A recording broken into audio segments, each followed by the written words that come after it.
Assalamualaikum warahmatullahi wabarakatuh. Kami dari kelompok 6 yang beranggotakan 3 orang. Yang pertama yaitu Yusuf Eko Sabtono, NIM 230101900289. Dan yang kedua adalah Cai Rizna Aulia Hidayati Laili, NIM 230101900300.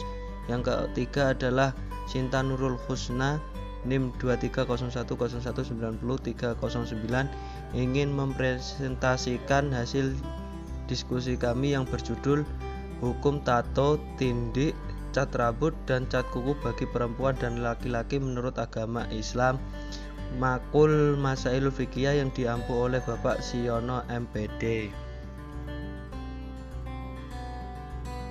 Adapun topik pembahasannya yaitu pertama hukum tato, pengertian dan hukumnya tato. Yang kedua adalah tindik, pengertian dan hukum tindik. Yang ketiga adalah cat rambut, pengertian dan hukum cat rambut. Dan yang terakhir adalah cat kuku, pengertian dan hukumnya cat kuku. Yang pertama adalah tato dalam perspektif Islam. Pengertian tato. Tato merupakan suatu produk dari kegiatan menggambar pada kulit tubuh dengan menggunakan alat sejenis jarum atau benda yang dipertajam terbuat dari flora. Jadi dapat dikatakan bahwa tato adalah salah satu bentuk seni yang melekat selamanya pada bagian tubuh. Hukum tato dalam Islam yaitu haram. Tato adalah suatu perbuatan yang dilarang oleh agama Islam karena bertato berarti kita sudah merubah pemberian dari Allah Subhanahu wa taala, atau dengan kata lain tidak mensyukuri apa yang telah diberikan olehnya. Seperti diriwayatkan dalam hadis di bawah ini, yaitu dari Abu Hurairah radhiyallahu anhu, dari Nabi Shallallahu alaihi wasallam, beliau bersabda, Allah Subhanahu wa taala melaknati wanita yang menyambung rambutnya, yang meminta untuk disambungkan, wanita yang menato dan meminta ditatokan. Sahih hadis riwayat Al-Bukhari dan dari sahabat Ibnu. Yang selanjutnya yaitu hukum tindik. Dalam bahasa Arab, tindik berarti tembus atau berlubang, sedangkan dalam bahasa Inggris tindik biasanya dikenal dengan kata pierce yang memiliki arti tajam atau menusuk. Pendapat jamhur ulama Hanafi dan Hambali bahwa tindik hukumnya boleh. Anting telinga termasuk perhiasan yang sudah banyak dikenal oleh para sahabat wanita di zaman Nabi Shallallahu alaihi wasallam. Ibnu Abbas radhiyallahu anhuma menceritakan bahwa Nabi Muhammad Shallallahu alaihi wasallam pernah melaksanakan sholat Idul Fitri 2 rakaat tanpa sholat sunnah qobliyah dan ba'diyah. Ketika berkhutbah, beliau mendekat ke jamaah wanita bersama Bilal. Beliau memerintahkan para wanita untuk bersedekah. Mereka pun melemparkan sedekahnya, dan ada wanita yang melemparkan anting dan kalungnya.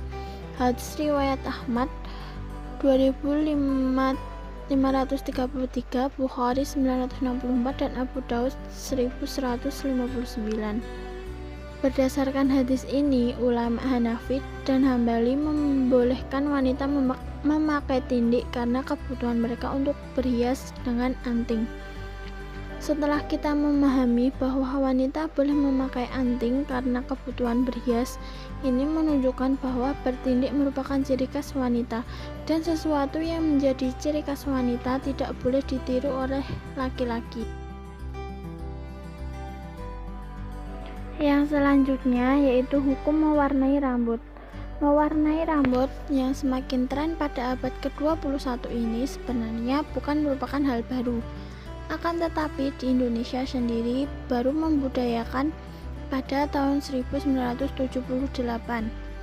Mewarnai rambut dalam Islam dianjurkan ketika rambut seseorang telah beruban dan tidak terlihat rapi jika dibiarkan tidak diwarnai.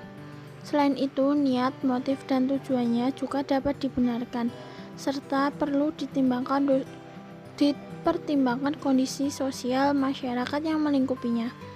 Jika mewarnai rambut menjadikan seseorang menyerupai orang-orang Yahudi dan Nasrani, maka mewarnai rambut selayaknya ditinggalkan, sebab pesan moral yang terkandung adalah untuk membedakan identitas orang Islam dengan non-Muslim, serta guna menjaga penampilan rambut orang Islam agar terlihat rapi dan teratur.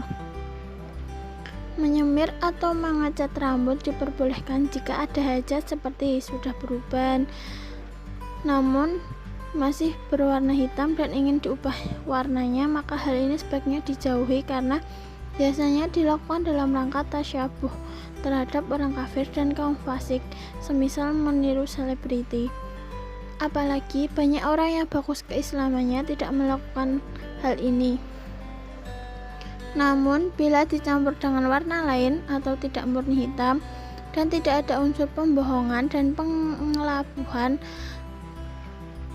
maka hal ini diperbolehkan. Selanjutnya saya akan menjelaskan tentang hukum cat kuku bagi laki-laki dan perempuan.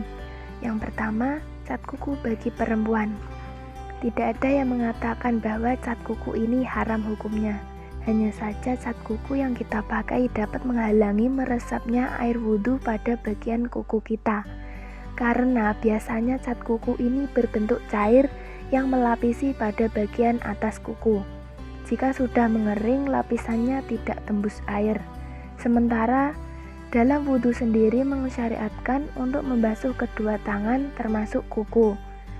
Tapi dengan memakai cat kuku atau kutek yang melapisi kuku, itu membuat kuku kita tidak basah terkena air yang membuat wudhu kita tidak sah.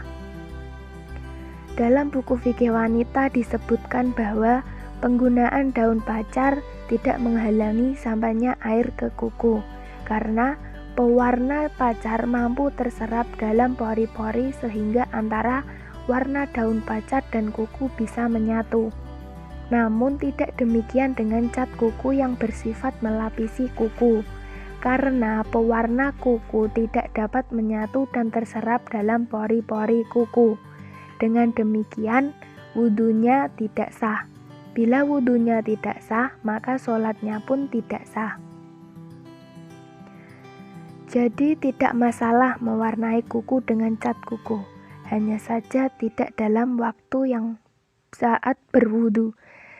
Kita bisa menggunakan saat sedang masa haid atau pada saat setelah melakukan wudhu tersebut, tetapi tetap dalam niatan baik, seperti menyenangkan hati suami, dan bukan untuk mempercantik diri di depan lelaki lain. Yang kedua, hukum cat kuku bagi laki-laki. Laki-laki tidak boleh memakai pacar kuku untuk melukis tangan dan kakinya. Selain itu, lelaki juga tidak boleh mewarnai kuku, tangan, dan kakinya, baik pacar kuku warna hitam, merah, dan lainnya. Jika laki-laki melukis tangan dan kakinya dengan pacar kuku, henna, kutek, apapun warnanya, maka hukumnya adalah haram. Hal ini karena melukis bagian tangan dan kaki hanya khusus bagi perempuan, sehingga jika laki-laki melukis bagian tangannya atau bagian kakinya, maka dia dianggap menyerupai perempuan. Sementara menyerupai perempuan dalam Islam hukumnya haram bagi laki-laki.